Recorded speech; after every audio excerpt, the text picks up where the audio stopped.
هاوڵاتیانی نیشتەجێی نێوان دوو دەریاچە دەیان ساڵە گرفتاری کەمی و نەبوونی ئاوی خاوێنن. ئێرە دەربەندیخانە و دووەم گەورەترین دەریاچەی هەرێمی لێیە، کەچی دانیشتوانەکەی داد و بێدادیانە بەدەست بێ ئاویەوە. ئێمە وەکو دەربەنیخان لە بینی دوو دەریاچەیان، دەریاچەی دەربەنیخان و دەریاچەی بەنداوی دێوانە بڵێن، بەنداوی دێوانە. تا ئێستا ئاوی پاکمان نییە، ڕۆژانە هەفتانە ژن و مناڵمان هەمووی ئەڕۆین لە کانیەکان لە شاخەکان، شاخی بەرانان لەوێ ئاوێکی لێ ئاوەیەنین. هەتا ئێستا ئاوی پاکمان نییە. سەرچاوەی ئاوی دابینکراوی قەزاکە لە ئاوی سیروان و دەریاچەی دەربەندیخانەوەیە، بەڵام هاوڵاتیان بۆ خواردنەوە و خۆشۆردن بەکاری نایەنن.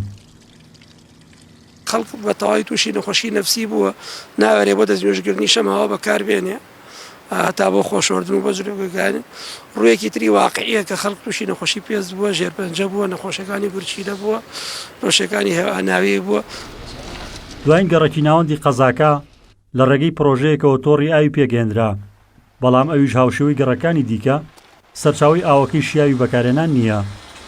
لە چوارچێوەی هەوڵ-ماندۆکانی بڵێن حکوومەتی هەرێمی کوردستان لە ڕێگەی جێگرەکەی و لە ڕێگەی قایمقامێتەوە هاتنە سەرخەت لەگەڵمان بۆ جێبەجێکردنی پرۆژەی تۆڕی ئاوی گەڕەکی چلودۆکان کە سوودمەندان 500 ماڵە کە دەکەونە جوگرافیای پرۆژەکەەوە لەسەر بودجەی 459 میلیۆن دینار لەسەر جێبەجێ کراوە.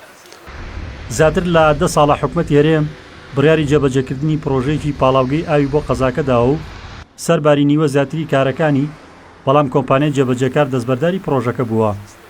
قایمقامی قەزاکەش ڕای دەگەێنێت بەڵێنی بەرپرسانی باڵای حکومی بۆ دابینکردنی بودجەی پێویست بۆ تەواوکردنی پرۆژەکە تەنها بانگەشە بووە.